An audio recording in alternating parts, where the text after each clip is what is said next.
So this is the final in the self-storage leadership series. Now remember, no matter where you are in your self-storage journey, whether you own multiple facilities or you're just getting started, you and your company are going to have a culture that customers, vendors, and employees all walk into. Now, that culture can either be by design or default. Let's talk about that today. My name's Mark Helm. I'm the author of Creating Wealth Through Self-Storage, and I'm the creator of the Quick Start Academy, which houses the on-demand self-storage boot camp. That's the premier training I offer that's designed to take you from no matter where you are right now all the way to putting your first or your next self-storage facility into service, given today's wacky numbers. But I want to complete this leadership series, and I've tried to focus on issues that I personally think are important for someone in the self-storage business. And one of the things I don't hear talked about a lot, I've talked about it in a few episodes, but is the company culture. Now, you're going to have a company culture even if it's just you. But most company cultures for small self-storage owners are by just default, and they're a function of the personality of the storage owner. And as you can guess, my coaching is create a culture that people will experience your company and your brand with by design, not just it just happens. So when I say culture, what do I mean? Well, here's what I mean. Your company culture, how you and your team members do what they do in the workplace, it's the sum of your systems and structures in place along with your behaviors and values. These combine to create an experience for your employees and your customer. At its core, company culture is how things get done and the experience that creates. So as I stated in last episode, very often on numerous occasions we've purchased facilities and the previous owner happened to be like a real micromanager. You can experience the complete opposite too, but in many of them that we've bought, the owners are micromanagers. They tell the employees exactly what to do, when to do it. And when we take over and buy those facilities, very often those employees don't work very well in what we're trying to create, because we create something different than that. Not that what we're creating is better, it's just different. Now I remember early on in my career, we bought a rather large facility from an owner who really ran it hard. In fact, I wrote about it in the second part of the book, Creating Wealth Through Self-Storage. It even had a record storage business. And this guy ran everything, and basically his employees were nothing but extensions of himself, and they did exactly what he told them to do. And when we took over the facility, I sat the employees down, went over how we're gonna, our philosophy on running a business. And I was really excited because I was creating a space where these employees could step out, shine, we could see what they're capable of, and we were trying to create a space where they could advance in their careers. And I was really excited about it, and I couldn't wait to see how these guys showed up. And then very shortly after that, I had to go to a week-long conference, and the place immediately descended into chaos. These guys were infighting with each other. One guy, nobody wanted to do more than the next person. They wouldn't listen to each other when the quote manager gave instructions on what to do. They'd argue with them. And I realized then that these employees weren't going to work because they didn't have the skill sets we were looking for. They worked well under an owner who told them exactly what to do, when to do, and how to do it. When given the freedom to make some of their own decisions, and just have guidelines they operated within, they couldn't do it. I learned a very important lesson then. Hire for skill sets. Now, I know this may sound strange, but even if you haven't hired your first employee yet, in many ways, that's the best time to begin focusing on what is the culture you're going to create for your company.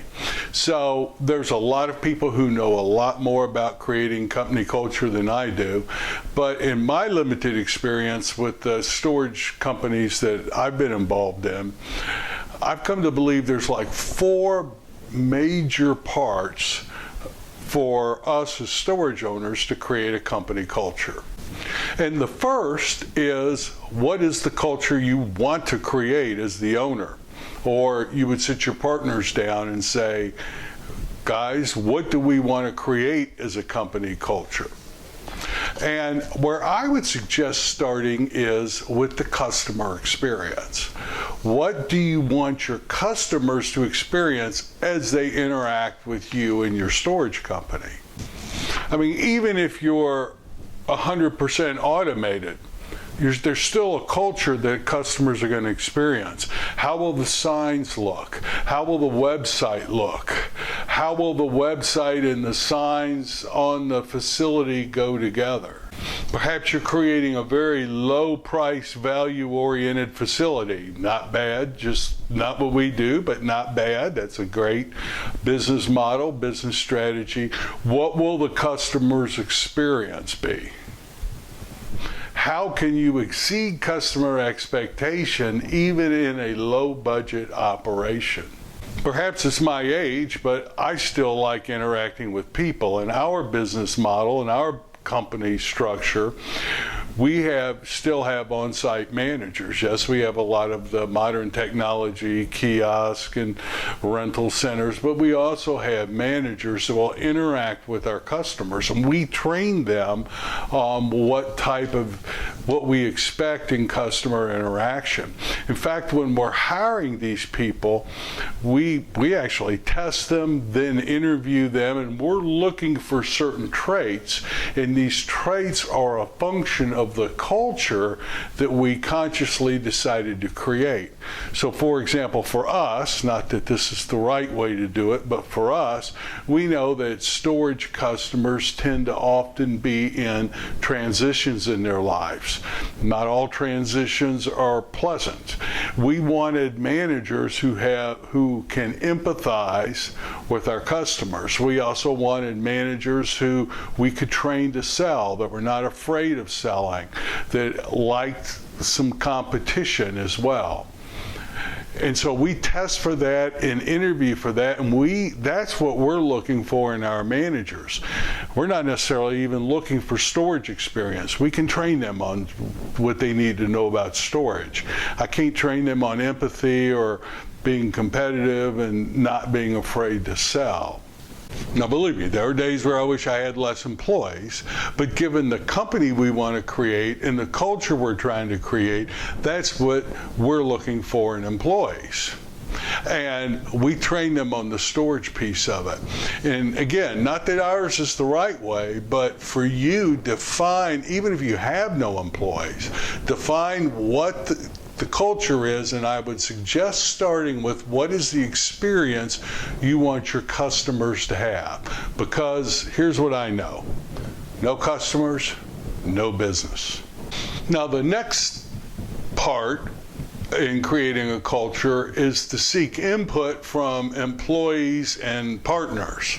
Now, I've learned the hard way that if I sit down and try to create a culture or an idea of how I want my business run, and then I set everyone down and tell them this is how I want our company to run, odds are things aren't going to go too well.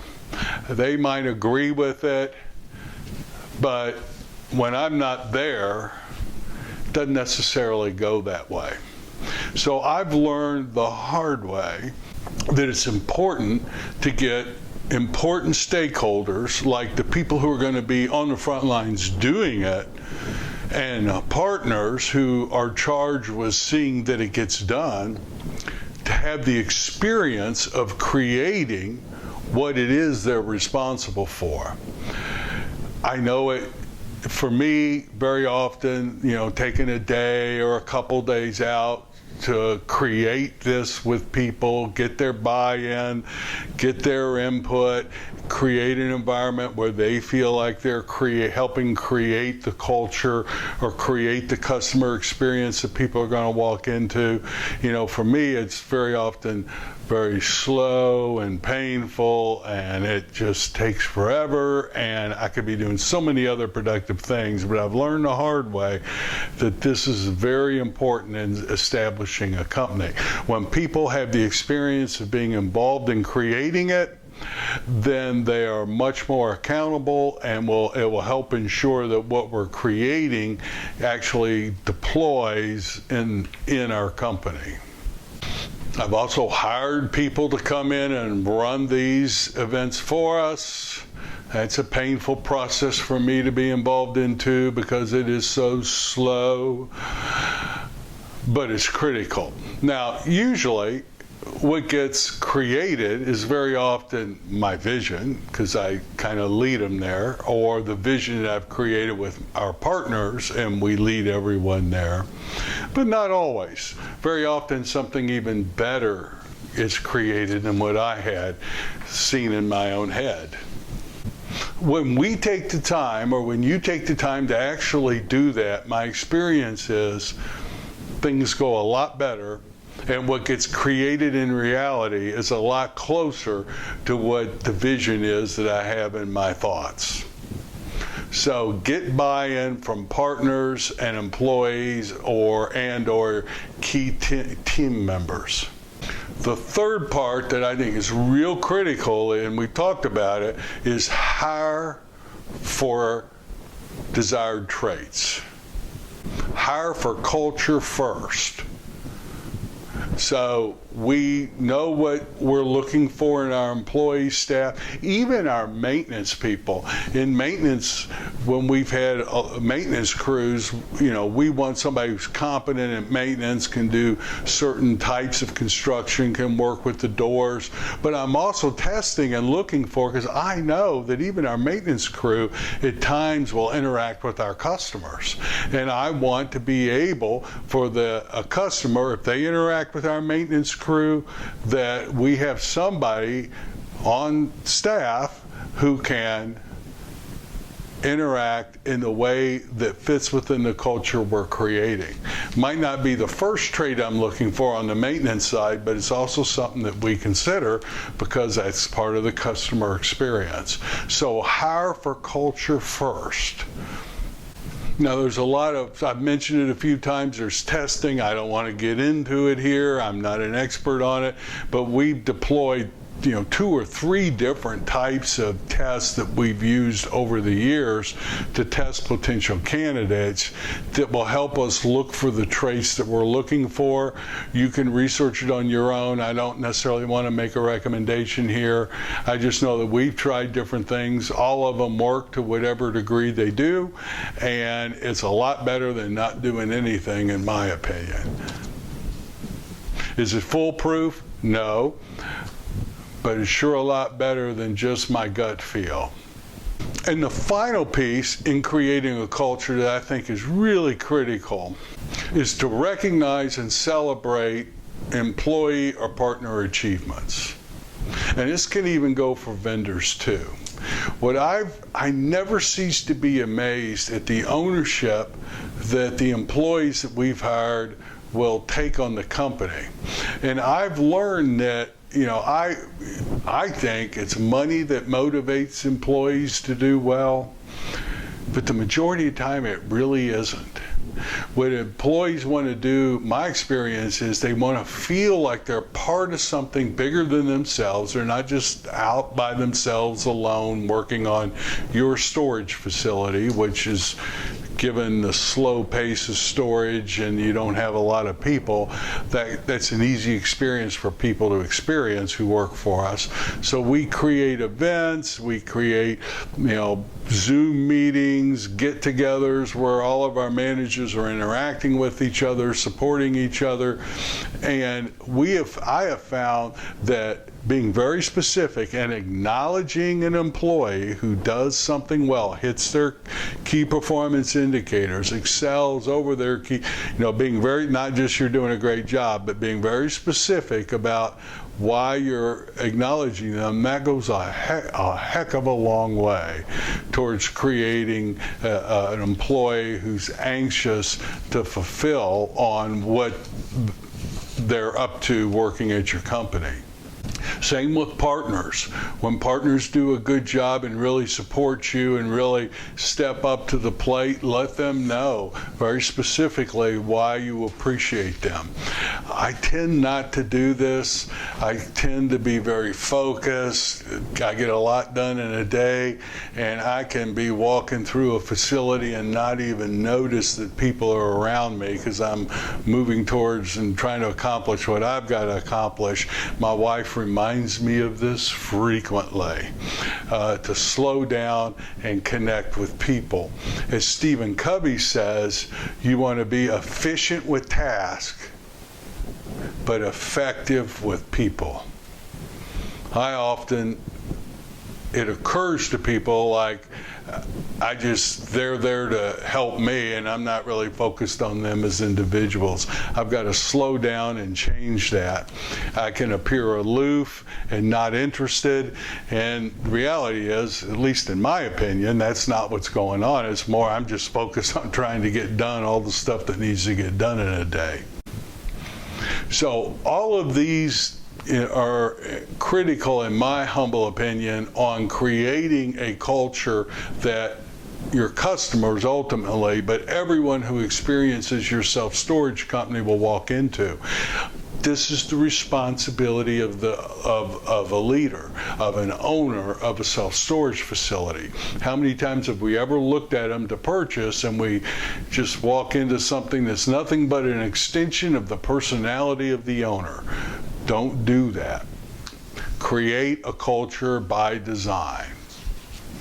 So this is the end of the leadership series, but these are the things that I think are really important in being a leader in today's world in self-storage. These are not necessarily the things you'll read about in leadership books, but I piece this together because I feel for the small investor, if we focus on these things, we'll create a great storage company. And we all know that self-storage for the small investor is still the best business there is to be in. Create a good culture, you create a great company.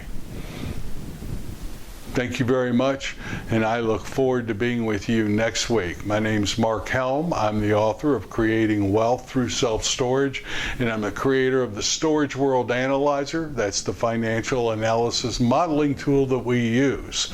You can find out more about it at Creating Wealth Through Self-Storage or StorageWorldAnalyzer.com. Thank you very much, and I look forward to being with you next week.